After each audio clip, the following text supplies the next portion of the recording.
अस्सलाम वालेकुम। नई सोच और नई खबर के साथ मैं हूं उमर ख़याम। नाज़रीन, खानेवाल की नशिस्त PP 206 पर ज़िमनी इंतखाब का मेला सजने में अब सिर्फ 2 रोज़ बाकी बचे हैं। 13 अगस्त आज गुजर चुकी है। 14 और 15 16 को ये इंतखाब होने जा रहा है। तमाम सियासी जमातों के जो उम्मीदवार हैं, बड़े बड़े नाम जो हैं, वो इस वक्त मद्दे मुकाबल हैं। पाकिस्तान तहरीक इंसाफ, पाकिस्तान पीपल्स पार्टी, पाकिस्तान मुस्लिम लीग नून और पाकिस्तान तहरीक लब्बैक, इनमें जोड़ पड़ेगा। और भी यहाँ पर दीगर जो आज़ाद हैसियत से उम्मीदवार भी हैं, वो भी 9 उनकी तादाद है जो इस इलेक्शन में हिस्सा ले रहे हैं। अब ये तमाम जो मामला है हतमी मराहल में दाखिल हो चुका है। अब यहाँ पर किसकी पोजीशन क्या है, जो यहाँ पर माहिरीन हैं उनका क्या कहना है, जो अवामी राय हम तक पहुँची है वो उसके मुताबिक कौन सी पार्टी यहाँ पर लीडिंग रोल प्ले कर रही है। पीपल मुस्लिम लीग नून को किन 2 बड़े चैलेंजेस का सामना है इस ज़िमनी इलेक्शन में। गो के ये जो हलका है, हमेशा से यहाँ पर पाकिस्तान मुस्लिम लीग नून मैदान मारती आई है, लेकिन 2 बड़े चैलेंजेस जिसका मुसलसल उन्हें इंतखाबी कैंपेन में सामना रहा, उसका तस्करा करेंगे अब आज की इस वीडियो में। साथ ही साथ तहरीक इंसाफ का जो मनफी पॉइंट है, जो उनके वोटर्स का जो रुझान है उनकी तरफ, उसको मुतासर कर सकता है, वो क्या है। पाकिस्तान पीपल्स पार्टी जिस तरह लाहौर में एक जो है अपसेट किया था कि 30 से 32 हज़ार वोट लिए, क्या तहरीक पीपल्स पार्टी इस मार्के में भी कोई ऐसा अपसेट करने की पोजीशन में है।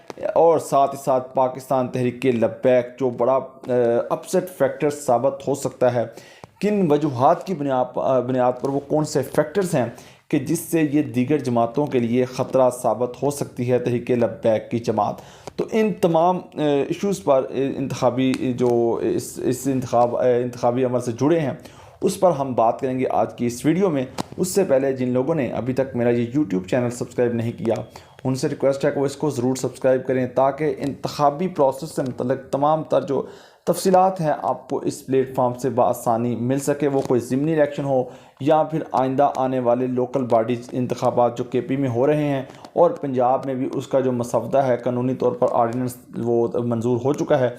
आइंदा कुछ माह में वहाँ पर भी इलेक्शन होंगे, तो उस पर भी हम आपको गाहे बगाहे तमाम तर जो अपडेट्स हैं उससे आगाह करते रहेंगे।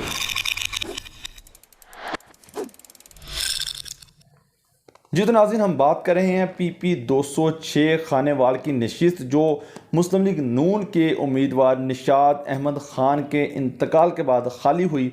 अब एक इंतखाबी जो है रैलियाँ, इंतखाबी इलेक्शन कैंपेन काफ़ी 1.5 माह चलने के बाद अब यहाँ पर इलेक्शन हो रहा है। 16 दिसंबर को इलेक्शन कमीशन हदायत जारी कर चुका है अपनी के जो 14 और 15 अगस्त की दरमियानी शब होगी, तब तक उम्मीदवारों को अपनी इलेक्शन कैंपेन चलाने की इजाज़त होगी। उसके बाद कोई उम्मीदवार अपनी कैंपेन नहीं चला सकता, अदरवाइज़ बसूरत दिगर उनके खिलाफ इलेक्शन एक्ट के ख़िलाफ़ जो है वो खिलाफ वर्जी पर कार्रवाई होगी।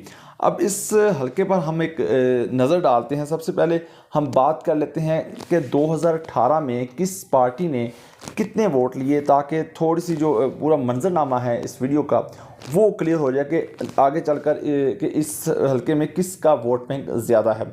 तो यहाँ से जिस तरह हमने शुरू में बात की कि मुस्लिम लीग नून का ये गढ़ रहा है, हमेशा से पाकिस्तान मुस्लिम लीग नून यहाँ से लीड के साथ जीती आई है।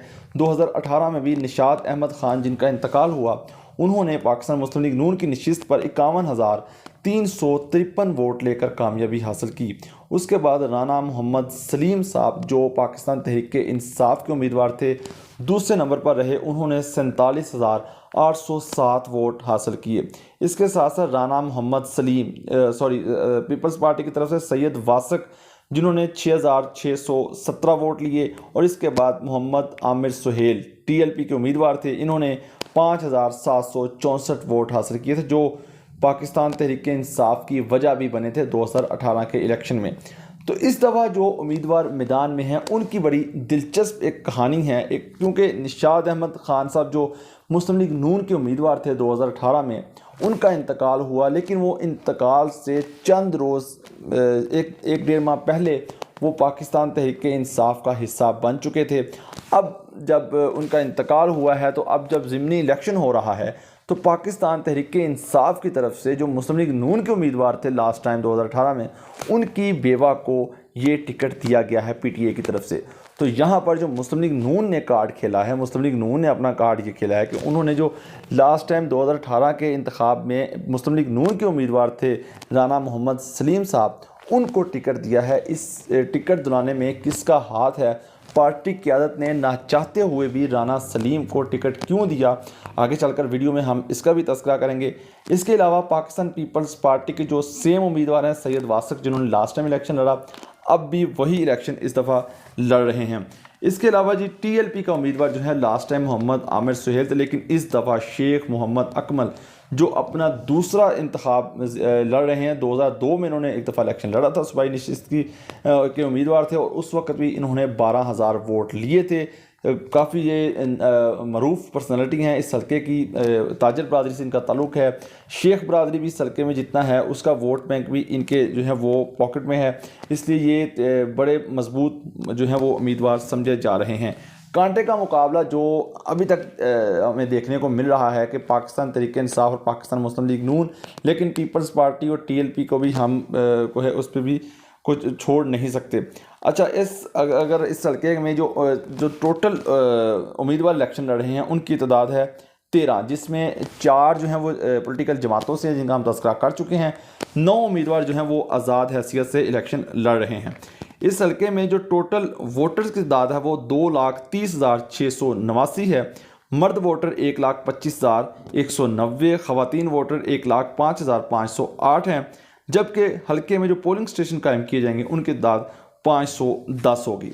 अच्छा, अब हम बात करते हैं कि पाकिस्तान मुस्लिम लीग नून ने जो ना चाहते हुए भी अपने इस राना सलीम को टिकट दी, उसकी वजह क्या है?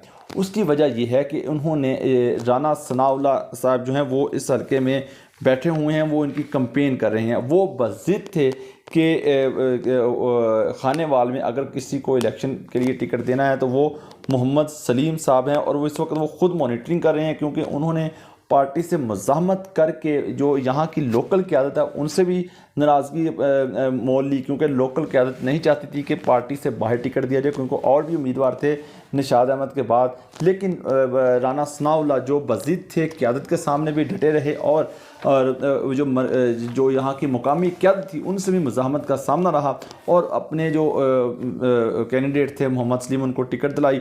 अब उनकी जो पूरी इंतखाबी कैंपेन है राना सनाउल्लाह ख़ुद हल्के में कर रहे हैं, उसकी मॉनिटरिंग खुद कर रहे हैं, तमाम तर जो जलसे जुलूस रैलियाँ हैं उसको भी लीड करते हुए नज़र आ रहे हैं, क्योंकि अब उनके लिए ये इलेक्शन जीतना एक चैलेंज की सूरत हाल बन चुका है राना सनाउल्लाह के लिए। इसीलिए वो उस दिन से हल्के में मौजूद हैं और अपनी जो है वो जो मुकामी क़यादत है खानेवाल के वर्कर्स, उनको मनाने में लगे हुए हैं। इसके अलावा वो वर्कर्स को मुतहरक करने के लिए घर घर जाकर लोगों से वोट मांगने में मसरूफ़ अमल हैं।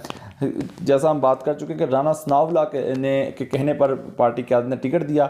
अब अगर टिकट नहीं निकाल पाते, सीट नहीं निकाल पाते, तो इसमें जो है वो राना सनाउल्लाह ही ज़िम्मेदार होंगे। इसलिए वो इस सारे कैंपेन को ख़ुद ही मॉनिटर करते हुए नज़र आ रहे हैं। अब बात करते हैं पाकिस्तान, अगर हम बात करें कि जो चैलेंजेस हैं इस हल्के में पाकिस्तान मुस्लिम लीग नून के लिए, वो चैलेंजिंग ये है कि एक तो जो मुकामी क़यादत है जिसको जो फ़िलहाल तो साथ चल रही है राना सनाउल्लाह के भी और मोहम्मद सलीम जो कैंडिडेट है तहरीक इंसाफ के, मुस्लिम लीग नून के, अब देखना ये है कि ये कितने मुखलस रहते हैं इलेक्शन डे के रोज़। अगर इलेक्शन डे के रोज़ इन्होंने उस तरह लोगों को, वोटर्स को अपने अपने हलकों से बाहर ना निकाला तो ख़ासी परेशानी का सबब बन सकता है नून लीग के लिए। साथ ही साथ एक जो बड़ा अपसेट फैक्टर है, टफ़ टाइम दे सकते हैं शेख मोहम्मद अकमल साहब, जो जिनका वोटर माहिरीन के मुताबिक 10 से 12 हज़ार वोट है, और जो डिस्टर्ब कर सकते हैं मुस्लिम लीग नून का वोट भी, क्योंकि शेख बरादरी का वोट पहले जाता था मुस्लिम लीग नून को। अब शेख अकमल साहब ख़ुद यहाँ से इलेक्शन लड़ रहे हैं, अब वो शेख बरादरी का, वो ताजर बरादरी का सारा वोट ट्रांसफ़र होने का इम्कान है, पाकिस्तान तहरीक लब्बैक के खाते में जाने का इम्कान है, जिसके सबब एक मुश्किल पेश आ सकती है मुस्लिम लीग नून को। ये वो वजूहात हैं मुस्लिम लीग नून के लिए। इसके अलावा अगर हम बात कर लें पाकिस्तान तहरीक इंसाफ की, तो पाकिस्तान तहरीक इंसाफ की तरफ से जो अहलियाँ हैं निशात अहमद साहबा की, वहाँ उनकी कंपेन चलाने में सूबाई वज़ीर हुसैन जहानिया गर्देज़ी और MPS साबिक वफाकी वज़ीर हामद यार हिराज भरपूर इंतखाबी कंपेन चला रहे हैं। वो भी अपने जो नाराज़ कारकुन हैं यहाँ पर उनको भी मनाने में मसरूफ़ अमल हैं, क्योंकि अब बिल्कुल हतमी मराहल में कैंपेन दाखिल हो चुकी है। अब कोशिश यही है कि अपने अपने कारकुनों को मनाया जाए और इलेक्शन में भरपूर हिस्सा लिया जाए, ताकि जो बयानिया है पार्टी का उसको तक़वियत मिले। ये जो बड़ा चैलेंज है पाकिस्तान तहरीक इंसाफ के लिए यहाँ पर वो यही है कि महंगाई का एक जो फैक्टर है, महंगाई जो इस वक्त भूत की तरह शहरियों पर हमलावर है, तो इस सारे सूरत हाल में वोटर लाजमी बात है कि अपना गुस्सा जो है वो वोट की पर्ची पर ज़रूर निकालेगा। ये एक बड़ा टफ फैक्टर हो सकता है तहरीक इंसाफ के लिए। लिहाजा कांटे का मुकाबला हमें देखने को मिलेगा पाकिस्तान तहरीक इंसाफ और पाकिस्तान मुस्लिम लीग नून में।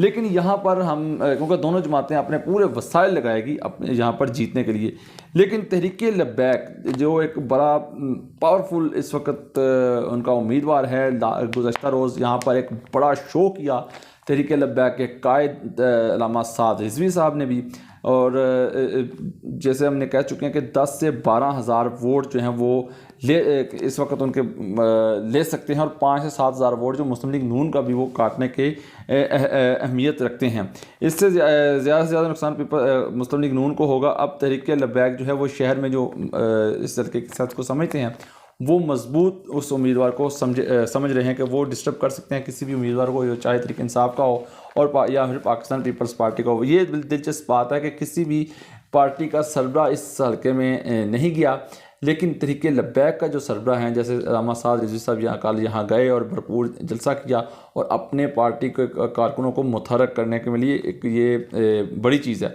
अब पीपल्स पार्टी की तरफ से भी मुहिम चलाई जा रही है। देखना है कि 16 दिसंबर को क्या पीपल्स पार्टी यहाँ पर अपसेट कर सकती है, क्योंकि यूसुफ रज़ा गिलानी साहब के बेटे जो हैं वो इस हल्के से जो है वो कैंपेन चला रहे हैं अपने इस उम्मीदवार की, और वो यूसुफ रज़ा गिलानी बड़े पुरज़म हैं। उनका कहना है कि जिस तरह हमने लाहौर के NA 133 में खातर ख्वाह वोट लिए, तो उम्मीद है कि खानेवाल में भी भरपूर हमने मुहिम चलाई, तो इसके नतीजे में हमें अच्छे खासे वोट मिलेंगे। अलबत्ता होगा क्या, जीतेगा कौन 16 दिसंबर को, ये 16 दिसंबर का दिन ही बताएगा। लेकिन जो हमें इस वक्त सारी इलेक्शन कैंपेन में देखने को मिला, एक मजबूत मुकाबला हमें 16 दिसंबर को देखने को मिलेगा। जो भी अपडेट हुई इस इलेक्शन की उससे मुतल्लिक़ हम आपको पल ब पल वक्तन फ़वक्तन आगाह करते रहेंगे। 1-2 रोज़ बाकी बचा है, आइंदा दिनों में भी जो भी अपडेट्स हमारे सामने आएंगी और जो हल्के के लोगों की जो राय है उसको भी हम आपके साथ डिस्कस करते रहेंगे। तो इस वीडियो में इतना ही, मुझे दीजिए इजाज़त। अल्लाह हाफिज़।